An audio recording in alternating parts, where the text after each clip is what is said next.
B-2 bomber से Iran पर हमला नहीं किया जाता तो कुछ ही हफ्तों में ईरान परमाणु हथियार बना लेता और उसका इस्तेमाल भी कर देता। ट्रंप के मुताबिक इस हमले ने ईरान के न्यूक्लियर ढांचे को पूरी तरीके से तबाह कर दिया है और ये एक बड़ी कामयाबी रही है।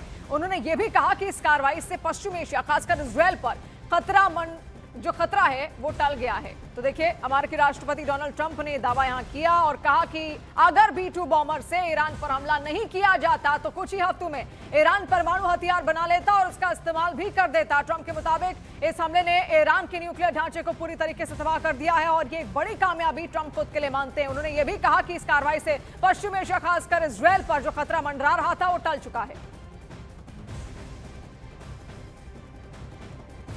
I think that Iran, if we didn't bomb them with the B-2 bombers, now that set them back, but if we didn't hit them with the B-2 bombers, they would have had a nuclear weapon within 2 weeks to a month. And if they had a nuclear weapon, they would have used it as soon as they got it. Oh, we hit them so hard, we obliterated them. But that doesn't mean with the right equipment, you can't dig down and go get it. We don't want that, and we won't have that. But we obliterated that site. They still haven't been able to get it. That was a complete success. But if it wasn't, they would have had, if we didn't hit them, if we didn't use the B-2 bombers, which are unbelievable. We just ordered 22 more of them, modern version, by the way, super modern version. If we didn't hit them with the B-2 bombers, they would have had, within 2 weeks of that attack, that's why we hit them, because we knew they would have had a nuclear weapon. They would have used it on Israel and the entire Middle East.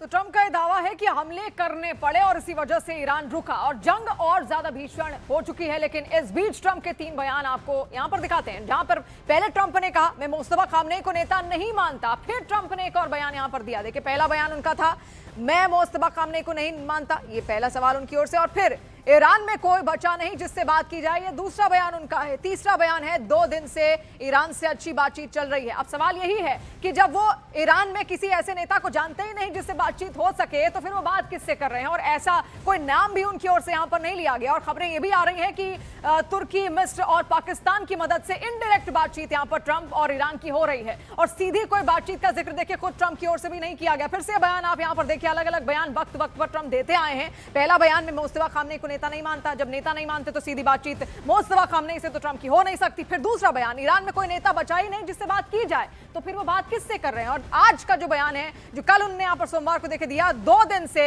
Iran से अच्छी बातचीत चल रही है। इसीलिए बार बार ये पूछा जा रहा है बातचीत हो रही है तो किससे हो रही है और क्या आने वाले वक्त में कोई सोल्यूशन इसका निकलने वाला है? क्योंकि पूरे मिडिल ईस्ट का असर अब विश्व तक पहुंचने लगा है। क्योंकि मिडिल ईस्ट से ही देखिए, जितने भी पश्चिमी देश हैं वो भी तेल लेते हैं, क्योंकि सारे गल्फ कंट्रीज पूरे मिडिल ईस्ट में ही आते हैं। इसके अलावा जितने भी अफ्रीकन और एशियन कंट्रीज हैं वो भी वहीं से तेल लेते हैं और तेल का आयात निर्यात लगभग पूरा असर डालता हुआ वहां पर देखा। आपने देखा स्ट्रेट ऑफ हॉर्मुज किस तरीके से बंद है, जिसकी वजह से तेल का आयात निर्यात नहीं हो पा रहा है। और वहीं आपको यह भी बता दें कि एक और बयान यहां पर ट्रंप की ओर से दिया गया, या फिर यह बयान उन्होंने दिया कि उसमें उन्होंने अयातुल्ला का जिक्र किया। सवाल, आखिर ईरान में ट्रंप का अयातुल्ला कौन है जिससे वो बात कर रहे हैं? What about the Strait of Hormuz? Who's going to be in control of that? That'll be opened very soon if this works. How soon? And who's in control of it? Will Iran still be able to control the flow of oil? Be jointly controlled. By who? Maybe me.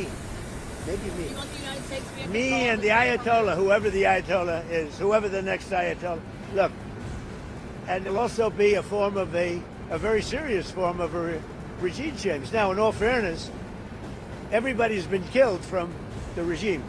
They're really starting off. There's automatically a regime change. But we're dealing with some people that I find to be very reasonable, very solid.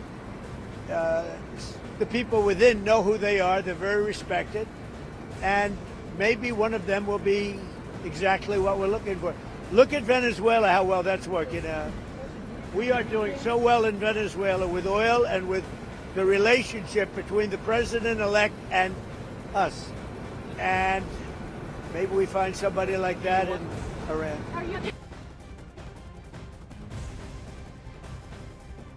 हालांकि Trump ने देखिए दावा किया कि उनकी Iran से अच्छी बातचीत चल रही है। इसको ईरान के स्पीकर मोहम्मद बघेर गलीबाफ ने भी खारिज कर दिया। उन्होंने दावा किया कि अमेरिका से हमारी यानी ईरान की कोई बातचीत ही नहीं हुई है। इस बीच ट्रंप ने यह भी दावा किया कि हम ईरान के एक शीर्ष नेता के संपर्क में हैं, जिस पर ईरान ने दावा किया कि ऐसा कुछ नहीं है। ट्रंप केवल बाजार में संतुलन बनाए रखने के लिए इस तरह के बयान दे रहे हैं।